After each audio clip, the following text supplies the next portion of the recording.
বন্ধুরা, আমি অসীম বিশ্বাস কলকাতা বারাসাত থেকে আপনাদের সঙ্গে কিছু কথা আমি আপনাদের সঙ্গে শেয়ার করতে চাই।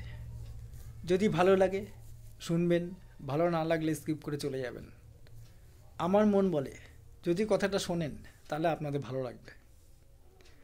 আমরা ফেসবুক প্ল্যাটফর্মে কাজ করছি কিছু পাওয়ার আশায়, কিন্তু সেই পাওয়ার আশা করতে গিয়ে আমরা অনেক কিছু হারিয়ে ফেলছি।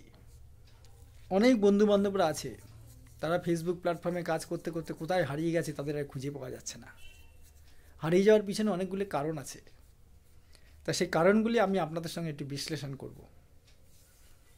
ধরুন, আজকে আমি একটা ভিডিও আপলোড করেছি, আমার ভিডিওটা খুব জোরে দৌড়াচ্ছে বা মিডিয়াম দৌড়াচ্ছে, মানে ধরুন অনেক বন্ধুবান্ধব আছে, তারা আজকে একটা ভিডিও আপলোড করো, কালকে সন্ধ্যার মধ্যে বা সকালবেলার মধ্যে দেখা যায় যে সেই ভিডিওতে 1000 2000 প্লে হয়ে গেছে। আবার অনেক বন্ধু আছে, তারা ভিডিও আপলোড করছে, 24 ঘন্টায় দেখা যাচ্ছে হয়তো 50টা 60টা 100টা কি 200টা প্লে হয়েছে। এই নিয়ে অনেকে মন খারাপ করে ফেলে, মন খারাপ করে তারা রোজ ভিডিও ছাড়ি, ভিডিওতে কোনো ভিউ হয় না, কিছু হয় না, বন্ধুবান্ধব দেখছে না। আসলে বন্ধুবান্ধব দেখছে না, তার জন্য আমরা নিজেরাই দায়ী। আমরা ঠিকভাবে বন্ধুদেরকে ব্যবহার করতে পারছি না। তাই বন্ধুদেরকে ব্যবহার করতে গেলে বন্ধুদের বাড়ি যেতে হবে, তাদেরকে ভালোবাসা দিতে হবে। ভালোবাসা দিলে তবে ভালোবাসা পাওয়া যায়। আমি একা একা কাজ করব হবে না, আমাকে সকলকে নিয়ে একসঙ্গে কাজ করতে হবে। তা সেইটা করুন। এরকম যদি আপনারও হয়ে থাকে তাহলে আমি আপনাদের একটা সুন্দর একটা কৌশল আমি আপনাদের বলে যাচ্ছি।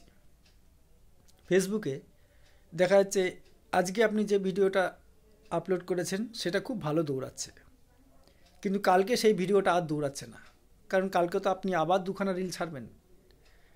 তা সেইগুলিতে বন্ধুবান্ধবরা দেখবে, কিন্তু আজ থেকে 1 মাস 2 মাস 3 মাস আগে আপনি যেসব ভিডিওগুলি ছেড়েছেন সেই ভিডিওটা যে অবস্থায় ছিল সেই অবস্থায় পড়ে আছে, সেখানে কিচ্ছু হচ্ছে না।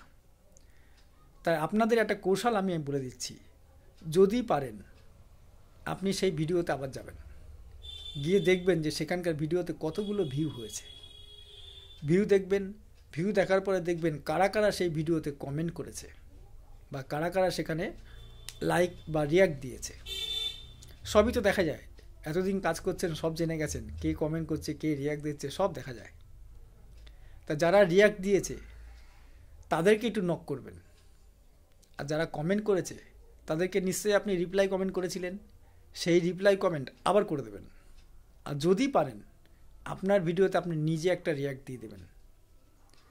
অনেক বন্ধুবান্ধবরা আপনাকে বলবে যে নিজের ভিডিওতে নিজে লাইক করা যায় না,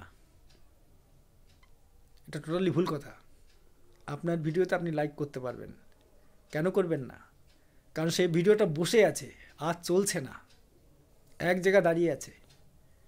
তাই সেটাকে সচল করতে গেলে, মানে নাড়াতে গেলে একটা কিছু করতে হয়। যেমন ধরুন, আমরা অনেক সময় ঘরে অনেক দেখবেন আমরা সাইকেল বা মোটরসাইকেলে আমরা তেল দিই, বা ঘরের কোনো কবজা ফবজায় তেল দিই। কেন দিই? সবই তো আমাদেরই জিনিস, দিই কেন? কারণ আছে, তার জন্য দিই। তা ফেসবুকে তাই আপনার ভিডিও আপনি সেখানে কমেন্ট করতেই পারেন, সেখানে রিয়াক্ট দিতেই পারেন, আপনার স্বার্থের জন্য দেবেন। তা সেইটা একটু মাথায় রাখুন, এটা করে দেখুন, আপনার সেই ভিডিও আবার 10টা হলেও 15টা হলেও ভিউ হবে। কারণ ফেসবুক তো ভুলে গেছে আপনার সেই সব ভিডিওর কথা।